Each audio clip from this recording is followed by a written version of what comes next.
का गुणगान, भगवान की शरणागति कलयुग के मनुष्यों को मोक्ष दिलाती है। तो आप सभी लोग भगवान की शरणागति बोले, भगवान की शरण में जाएं, और भगवान की शरण में जाने से पहले गुरु की शरण में आए। जब तक गुरु नहीं तब तक भगवान की प्राप्ति कोई नहीं करा सकता। रामचरितमानस में चौपाई है, श्री गुरु बिन भवनिधि तरई न कोई, जो बिरंच शंकर सम होई।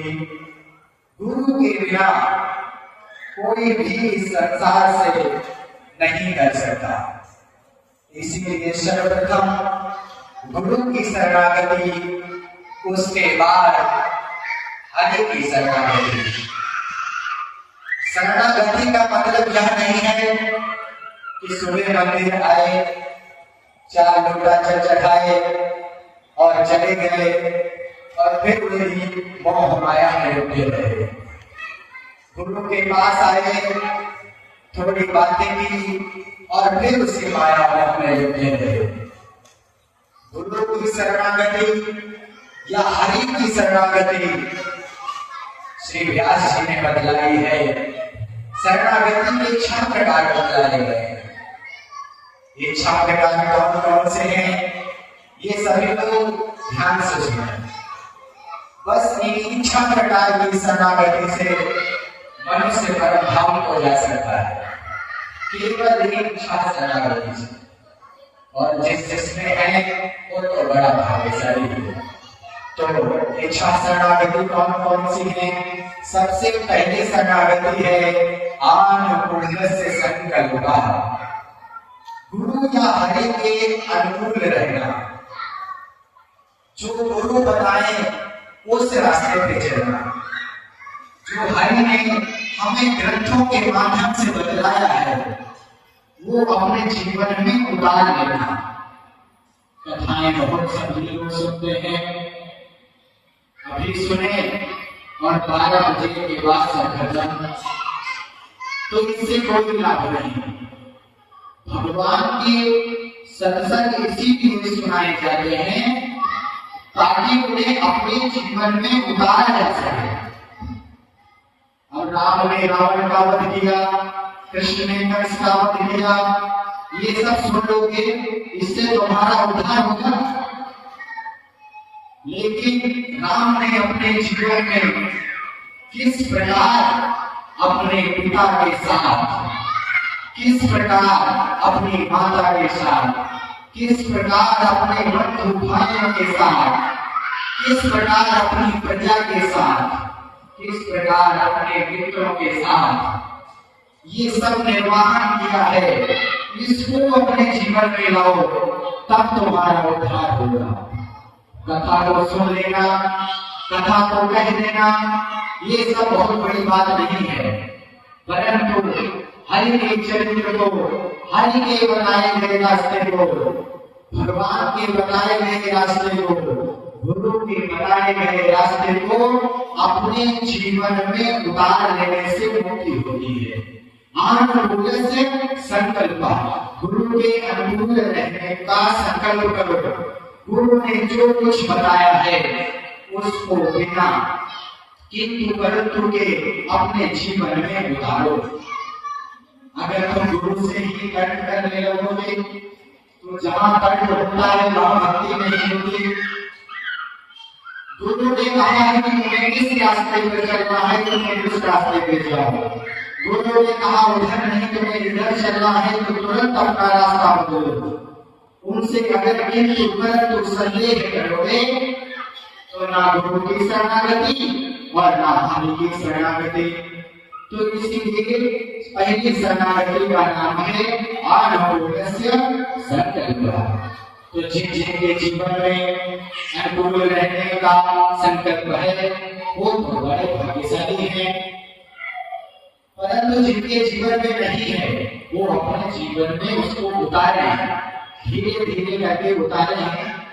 परंतु अपने जीवन में उसको धारण करें, तभी तुम्हारा मन, तुम्हारा तन सब कुछ पवित्र होगा, तुम्हारी वाणी पवित्र होगी, तुम्हारा सबसे बर्ताव पवित्र होगा, और ये सब करते करते तुम परम धाम को प्राप्त होगे।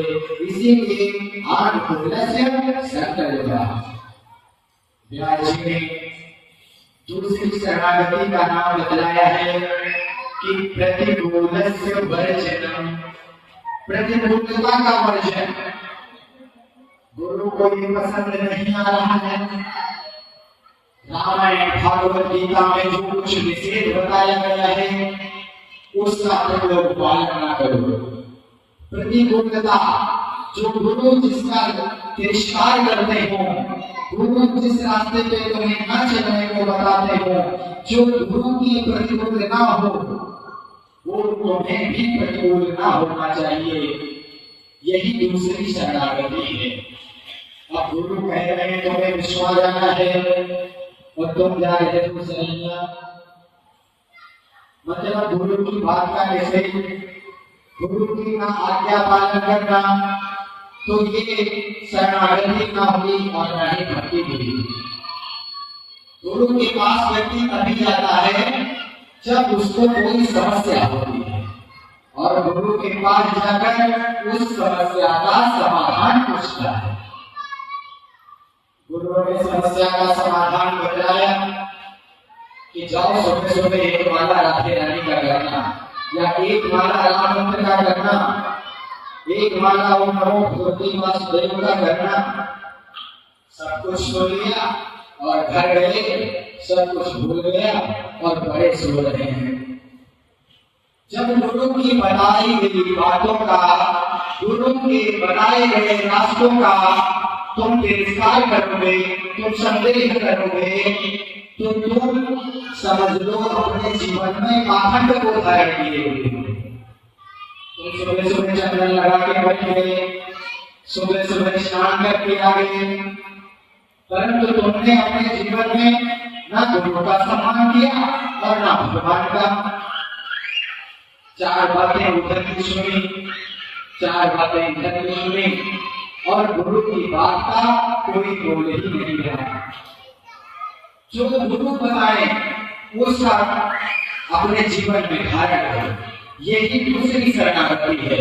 पहली शरणागति अनुकूलस्य संकल्पः, अनुकूल करो और प्रतिकूलस्य वर्जनम्, प्रतिकूलता का त्याग करो। और तीसरी बताई गई है रक्षस्येति विश्वासः, अपने जीवन में गुरु के प्रति, हरि के प्रति विश्वास रखो। ये संपूर्ण प्रकृति विश्वास के सहारे टिकी हुई है, लेकिन आजकल का मनुष्य जहां विश्वास करना चाहिए वहां नहीं करेगा, और जहां नहीं करना चाहिए वहां आंखें बंद करके कर देता है। चार बात से बैठेगा और सोएगा और सोचेगा सुबह हरिद्वार पहुंचेंगे। पता नहीं कितनी ट्रेन की घटनाएं होती है, परंतु फिर भी उस ट्रेन के प्रति, उस ट्रेन चालक के प्रति तुम्हारा विश्वास रहता है कि हम सो रहे हैं सुबह हरिद्वार। ट्रेन में बैठकर लखनऊ से बैठे देखिए, ट्रेन पे विश्वास, ट्रेन चालक पे विश्वास, परंतु तुम्हारी जिस जीवन गाड़ी को उस हरि चला रहा है, जिस जीवन गाड़ी को चलाने का मार्ग गुरु बता रहा है, उसमें तुम्हारा विश्वास नहीं रहेगा। इसीलिए तीसरी शरणागति का नाम रक्षस्येति विश्वासः। विश्वास रखो कि गुरु हमेशा हमारे साथ है, गुरु हमेशा हमारे जीवन में हमें उस परम धाम तक ले जाए। ये गुरु के प्रति विश्वास रखो। कई लोगों का गुरु के प्रति, हरि के प्रति विश्वास ही नहीं है। थोड़ा कुछ इधर उधर फोन से, मोबाइल से, रील के माध्यम से सुन लिया, वही माला वही जाप, परंतु गुरु के पास आकर सही जाप, सही मंत्र का पाठ, सही प्रकार का भजन कोई नहीं पूछता। गुरु के पास आता है तो केवल प्रपंच लेकर, मोह की बातें लेकर। हमारा बलात् नहीं बिक रहा, हमारे घर में झगड़ा बिक रहा, हमारे जीवन में नाना प्रकार के क्लेश हैं। कोई गुरु से ये नहीं पूछता कि हमें जो ये शरीर मिला है इससे उस परमात्मा की प्राप्ति किस प्रकार हुई, ये कोई नहीं पूछता। सब उसी लकीर के फकीर बने, सुबह भगवान चालीसा, शाम को बजरंग पाठ, परंतु उसे किस प्रकार करना चाहिए, क्यों करना चाहिए, कैसे करना चाहिए, इस सब की अज्ञानता समाज में फैल चुकी है। अरे हम आप भाग्यशाली हैं, विश्व के आद्वितीय ब्रह्मलीन संत परमहंस राम मंगल दास जी की शरणागति में हैं, श्री स्वामी जी की छत्र छाया में हैं। कम से कम ना कल परंतु आज ही उस चीज का संकल्प लेकर के गुरु के प्रति, हरि के प्रति विश्वास उत्पन्न करके गुरु की शरणागति को धारण कर लें, ताकि हमारा इस संसार से उद्धार हो जाए। संसार किसे कहते हैं जानते हो? संसरति इति संसारा, जो सरकता रहता है, जो चलता रहता है।